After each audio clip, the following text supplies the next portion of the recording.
the mountains, the women gained an average of 10 to 15 pounds by the end of October, and the men gained an average of 20 to 30 pounds.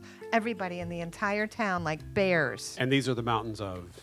Oregon, on the Oregon-Idaho border. You told this story about living up on top of the mountain, and there was a convenience store or one bar that everybody went to. One bar, the Hydrant, and there was one store, our little store, and that was it. And then there were a couple of restaurants and the hardware store, and I had keys to all of them. Nice. I know. Well, everybody bartered back then. So anybody that wanted like singing lessons or art lessons, nobody had any money in the wintertime. The things I could do with keys to a hardware store. Oh, I bet. It would be epic. I didn't have keys to the hardware store. That's a lie.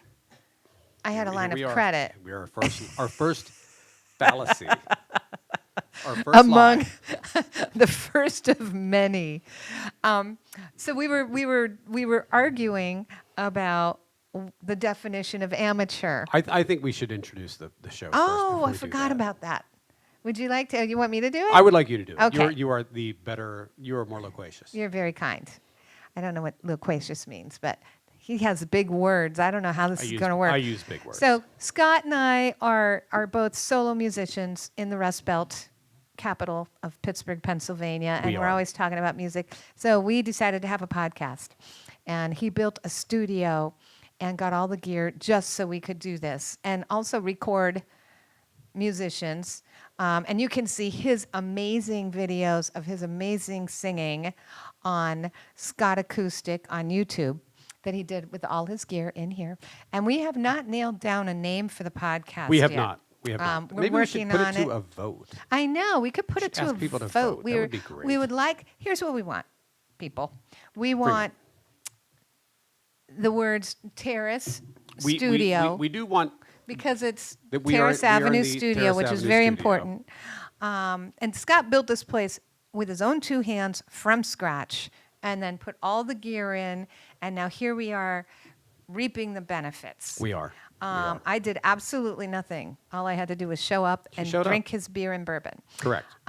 So we do want the... so agreeable.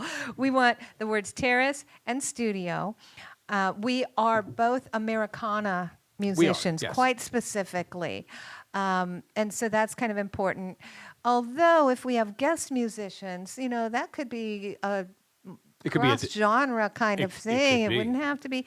But that's basically, we sit and talk about music, being musicians, the life of a musician. We bitch and complain. About all manner of things. Stuff, yes. And then we completely get sidetracked and talk about stuff completely unrelated as well. Like, what were we just talking about before we were talking about? We were talking about the differences between cavalry yes. and Calvary. Calvary. Where you'll hear people on like Pawn Stars or Antiques Roadshow. I love both of those. Aren't they great? We're like, back in 1863, this was actually a cavalryman's saddle. and it's like, point of order. Cavalry is a religious term. Cavalry is men on horseback stabbing each other. So English. The English language. It's very difficult language. Oh, it really is. But let's not publicize that. But we do want to get to a couple topics we're going to talk about tonight. And just as a forward for this endeavor we are taking upon, we will have guests. When I envisioned this studio, this podcast experience, I was like, we know a lot of people that do what we do. We're acoustic musicians. We sing, we play. Jennie writes songs. I'm a cover artist. But we do know quite a few people that do this. And I would like to bring in, I think realistically twice a month is ambitious to do this, getting schedules aligned. But I would like to bring in, we'll have one where it's us doing our thing. And then we will have another one where we'll bring in somebody like I don't want to throw any names out there, but we'll get like a Jake Rubenstein to come in and hang out with us. Or Erica June. Trish Imbrogno. Oh, yeah. She was a big supporter of me when I started out. She's got a new record out, too. I saw she's got a new EP record out. Yep. Big deal. But Fellow grass gal. Let's let Jennie take us to topic number one, which is why do we do what we do? Are you wanting me to answer? Okay. We're going to do this one more time. What do you love about music? To start with, everything. Wonderful. Best movie ever. Almost Famous. If you haven't seen it, Almost come as, watch it with us. Almost as great as Spinal Tap. Have you seen Spinal? I've never seen Spinal Tap. What? Yep, never seen it. You've never seen the original Spinal Tap? I've never even seen The Godfather. How do you call? I don't care about that. How do you call yourself a musician and you've never seen Spinal Tap? I've never seen Spinal. It just looked bad to me. What? The original? Yeah, I There's know so that many iconic things in that movie. You have got to see Spinal Tap. Well, I'll tell you what. When this is done, I will finish this I'm appalled. and some of that whiskey over there. There goes our and- credibility. And I will watch. I Our will watch Spinal credibility Tap. is completely Tonight. shot with that one confession. Well, let's put it this way: we are going to have. This will be one of our episodes. Is going to be music movies, Ooh. and we will have a list. haven't even thought of that. We will have a list, and we will talk about like Almost Famous, Spinal Tap, I'm still in shock. I still can't believe you Rockstar, haven't seen. which I thought was awful. I thought it was an awful. I thought it movie. was hilarious. It was not I good. thought it was so funny. And then he comes, and then Mark Wahlberg, like, he quits the band, and then he shows up, at just like this little acoustic gig with his Eddie Vedder look because it was all about grunge, because it came out in the 90s, It did. right? It did. It did. Maybe we should just talk about rock movies tonight or music movies tonight. No, No. okay, We're gonna get sorry. back to the business of. Why do we do what we do? Why are we? Because that seems like a good inaugural So take it away. topic. I started singing because I couldn't not sing.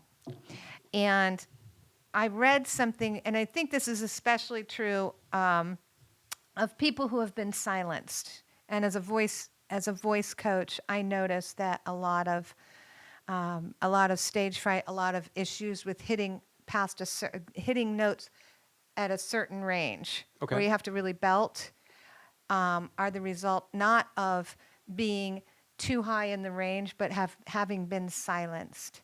Okay. And I read a quote somewhere, I can't remember where, and they said, "We sing because our hearts are too full to speak." And I get goosebumps. I'm probably that. That's misquoting wonderful. it. That's But wonderful. it was about the act of singing as somehow a need to be heard in a way that speaking doesn't allow us. And it engages emotion in a way that sometimes for soul singers, and I'm a soul singer, not Absolutely. in the way that like Annie Mae or Aretha. Annie's a local soul singer. She's amazing. But I'm a hillbilly singer. I know we're not supposed to say hillbilly, but I'm We Appalachian. can't say hillbilly? We're not supposed to say hillbilly anymore. What It's do we say now? offensive. Appalachian. And it's Appalachia, not Appalachia, people. But I feel like I can say hillbilly since I am one. That's fair. I'll let that go. And so thank you. But I'm like tip your head back, sing like somebody just tore your heart out with their bare hands and held it up in front of your face like Temple of Doom. This is kind of like That scene in Indiana Jones oh, in the yes. Temple of Doom, and it's Yes. still beating, and it's like, and the guy's like, ah! It's like that. Kalima, There's a specific type of singing where you have to reach into the depths of your soul in a way that speaking doesn't allow, at least not for me. Now, there's some spoken word people like Joanna Lowe, who's incredible. She's local, and if you ever get it, but not for long, like she's going national, and she's going to be international soon. But Joanna is a spoken word artist and a poet. And when she does her poetry, it's like that. It's Really? incredibly soulful, and every ounce of emotion inside. It's not this kind of poetry where Smoky. we have inconsistent and unnecessary pauses I just got a flashback. Between I just got a flashback. words. Going to the Beehive.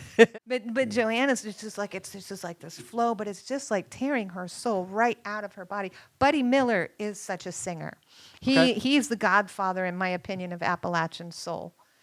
or hillbilly soul. But anyway, back to the question, like, why do we do what we do? I think for me, it was one of those things where it was the only way I could get out what was in here. And Okay. it felt like a need to I feel that. put I feel and, that. well, you were a similar singer. So tell me, why do you do this thing? Mine's going to be a totally different highway than you went down. Oh. So this is probably going to be way too personal for the 5 people that are going to watch this.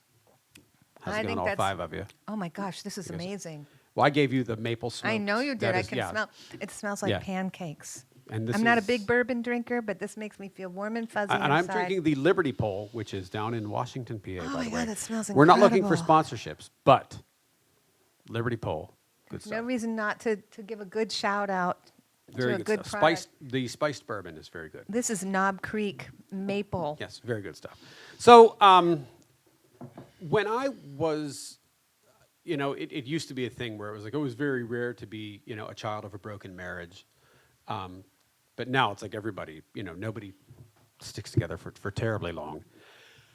So I remember when my parents split up, I worked in Greensburg, which is, it's a hike from where I lived. I think it was a 45-minute drive. And as somebody, a teenager driving my pickup truck. Where did you live? I lived in Elizabeth. That is Yeah, a see, haul. there it is. It's a hall. And I was always listening to 90s country music, which I play everything from, 60s, 70s, 80s, pop, country, rock, blues. I go from George Jones, Johnny Cash, all the way to Luke Combs. Travis. I definitely play Randy Travis, without a doubt. Forever and ever and amen. My love is deeper There it than is. the holler. And I found solace on that long drive singing to the radio. And I mean, in my heart, I thought I was pretty good at it. But, you're not going to be like, hey, I'm a good singer. It's like, no, I thought I was okay at it. And it just stuck with me as something I could rely on. Things may be bad at home, but I can sing on my way to work. And that's kind of where I got that going. And this is where we're going to get way too personal. But I had thyroid cancer for 7 years before they found it. I didn't know that. Yes. I mean, I knew you had it. I had no idea you had it that long. Yeah, I had it for 7 years. I had a scratchy throat. My voice was very quiet for about 7 years, and they thought it was anxiety, and they were like, oh, you've got some acid reflux, or all these nonsense made-up terms. By the way, if anybody ever feels like you've got something stuck in your throat, get an ultrasound done. But long story short, I was at the end of my rope after 7 years of doctors telling me there's nothing wrong with you, until one day I literally grabbed my doctor and I was like, can you just ultrasound and see if there's anything in there? And he did. He's like, yeah, that's interesting. Let's get the ultrasound. At this point, he was fed up too. And within hours, they called me and they're like, yeah, you need another scan. We found something. And I had 3 tumors growing in my throat, and they had been growing for 7 years. How old were you when all this happened? Early 30s to mid 30s. So I had That's said young. to myself that if I ever got through this, I was going to make a go of music. But when I met Lori, my betrothed, I had, when we started dating, she was like, what are your ambitions for life? I said, I'd like to make a go of music. And she said, well, let's do it. And, we went I to... knew I liked her. We went to local open mics, and we played, and, the more I played, the peers that are there, which I do like the open mic experience. I still do go. I just don't go regularly. My mantra that I tell people now is I don't play for free, and that's a discussion we'll have at another time. That's another episode. Yeah, it's not a pride thing, but it's I don't play for free, and but I will play for free with friends. And when I make friends at an open mic, okay, I'll do that. But we went to those, and I was pretty good, and people started calling me up, and I started answering, and I started asking folks, hey, can I play? And, you know, a couple big breaks were, if I can shout out to a couple people, there's a gentleman named Irv Gable who owns E Street Beer, who saw something in me, and he hired me to play about once a month for a couple years until it got cold. And then some folks that came to see me play there was a guy named Dan Wagner, who's an awesome individual. And he was like, hey, I can get you playing at the Renaissance downtown. And so I started playing every month at the Renaissance Hotel The downtown. Renaissance downtown is a very fancy hotel right on the river. It's beautiful. If I wasn't playing music, they wouldn't let me in the door. They were like, go, yo, get out of here. Yeah, it's fancy. And there it just kind of, you know, I started shooting some video and I started sharing some stuff. And I had some good friends like Raylan Day, who was like, she's like, hey, I know this guy that I work for named Bubba, and he's got a restaurant down here in Cannonsburg. Come down and see if he'll let you play. And I was like, yeah. And I talked to this guy, Bubba. His name's Mark. He's like, yeah, I'm Mark. And we shake hands. And he's like, yeah, go ahead and play next Friday. And then he likes it, and he says, come again. I do it a couple months later, and then next thing you know, he's like, I want you the first Friday of every month. Clear your calendar. And this isn't just any Bubba. He was on tell several him stations. who he is. He's Pittsburgh famous. He is on Star 100.7 every day, every morning. Bubba Snyder. I didn't know he was the DJ I listened to in my 20s until, you know, I was like, yeah, Mark, what a nice guy. And they're like, you know, that's Bubba from the radio, right? I'm like, no. He's like, yeah, I'm like, oh shit. So Bubba in the morning. And now I'm so proud to call him my friend and supporter. And I wouldn't be anywhere near where I am now without his support. So, but he's the sweetest guy, and he does own a few places that support live music. So if you're around any Bubba's locations, check them out. You will not be disappointed. Yeah, he's a great guy. He is a great guy. And I love that he also hates green bell pepper. He did say that. That's how I bonded with him over that. He's the that. only other human I've ever met. He hates green bell pepper. We resent it with with the heat of 1,000 suns. We hate green bell pepper, and he doesn't put it in any of his dishes. From what I understand, he is the biggest Dave Matthews fan in the world. Oh, really? He said he's seen Dave Matthews in concert upwards of 60 times. Oh my gosh! See, I haven't. This is another topic, but I feel like, hey, why not touch on it? Let's see where this goes. Go ahead. Concerts, like, I have a friend who's a huge Springsteen fan, and he'd seen him like 13 times. And I'm like, look, Neil Young is my hero. I absolutely love him. Absolutely. I've seen him 3 times. I don't need to see him again. Sorry, Neil. Nope. You're amazing. But, you know, like, every time you were great. You're going to keep being great. I just don't feel like I need to go to every single show, you know, to reinforce my belief. Now, I will say this. In your greatness. I will say this. We were, Lori and I went to Farm Aid, 2018, I want to say, when it was in Pittsburgh. Correct me if I'm wrong, those of you that are actually still watching. And, you know, it was the best concert of my entire life. Like there were so many great musicians that were there. That were like Nathaniel Rateliff and the Night Sweats. Before they were anybody, they were there. He's fantastic. Jack Johnson was there. I'm a giant fan of Jack. I'm an acoustic guy, of course. I love Jack Johnson. And, you know, all these performers are there, and we're all on the grass, and we're sitting down, and we're enjoying things, and things are awesome. And we're like, this is so awesome. And then Dave Matthews and Tim Reynolds come on, also an amazing act. And then when they're done, Neil Young comes out. And he comes out playing, you know, some of his slower stuff, and the tone shifts, and he comes out with his Black Beauty Les Paul, and he plays Cinnamon Girl. And you talk about in Spinal Tap, the amps going to 11.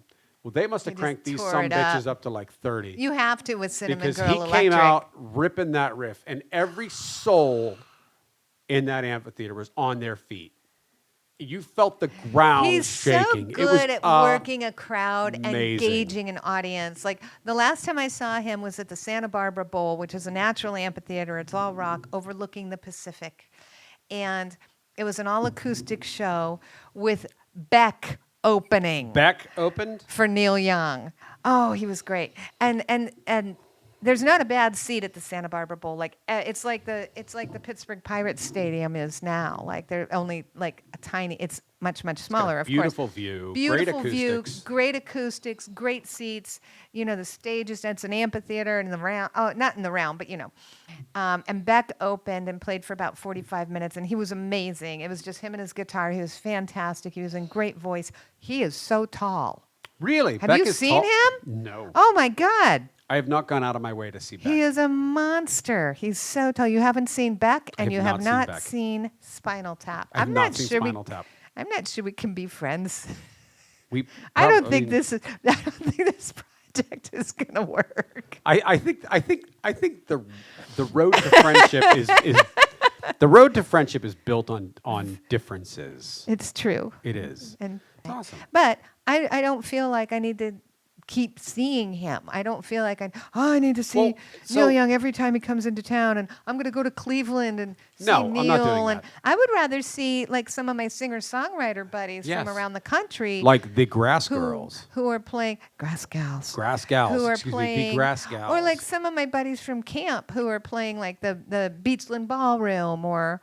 Sorry, Connor, I did not make it. Actually, I did not make the drive and go, but next time I will. But we do have topics that we do want to talk about and focus on, and we do want to have stories that we tell because, good God, that's fun.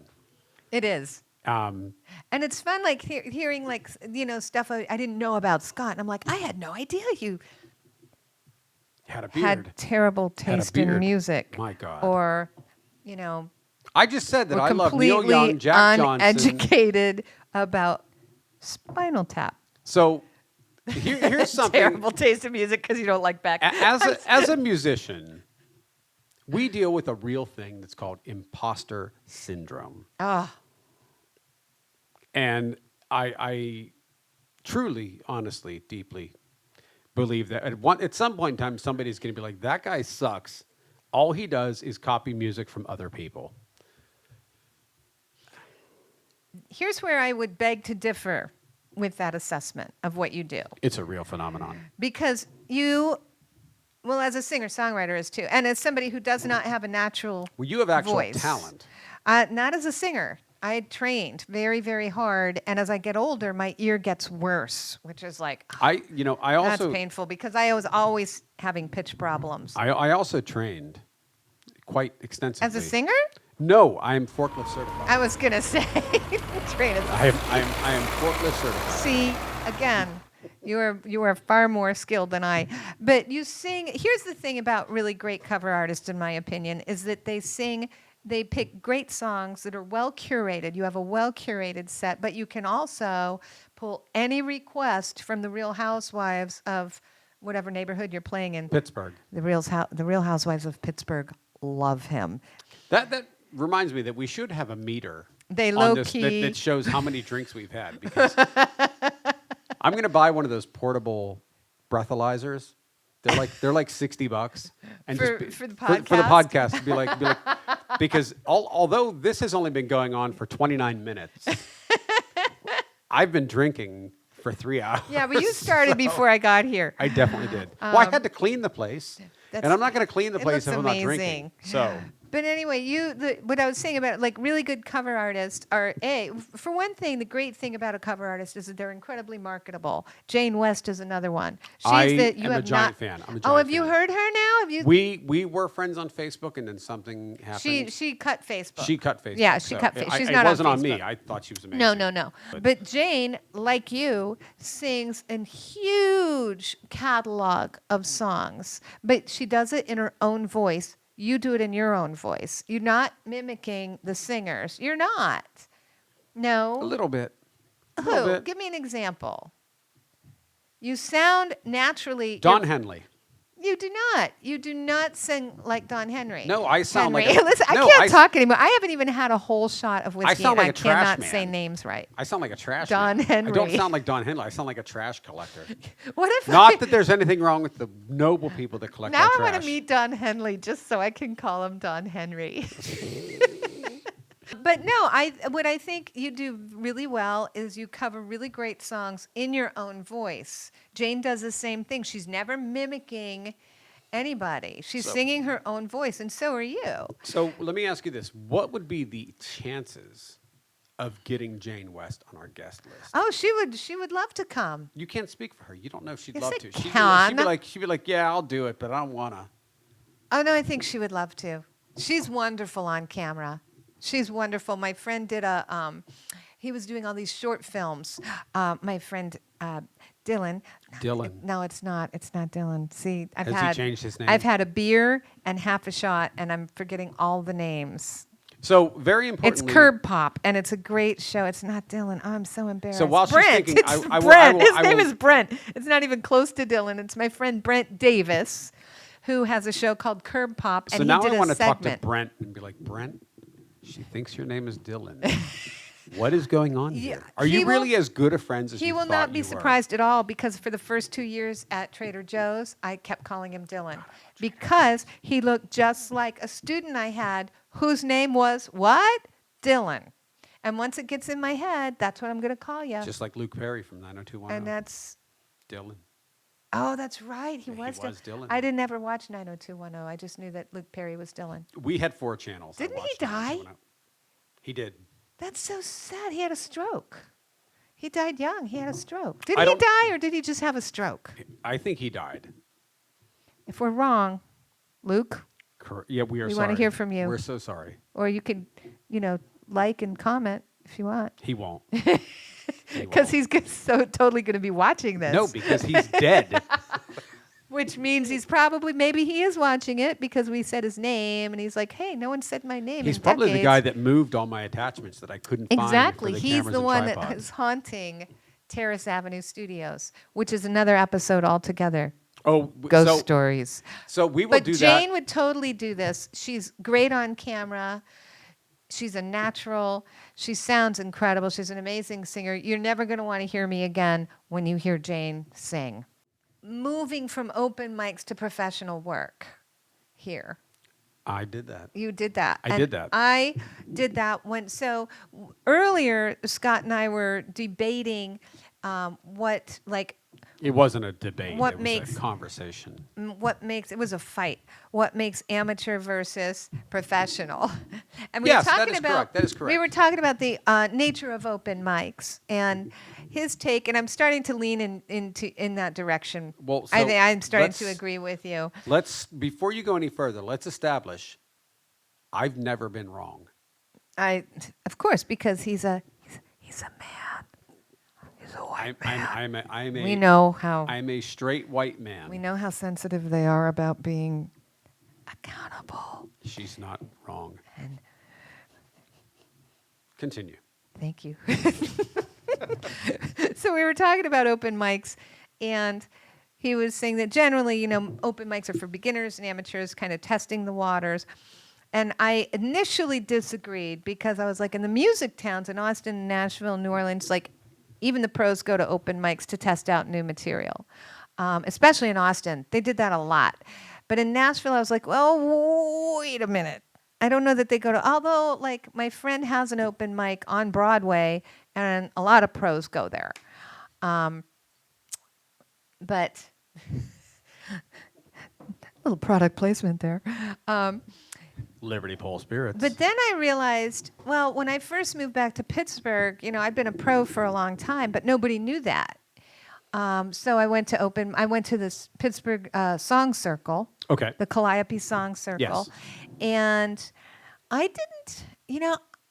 did a couple of open mics, and then I started getting gigs.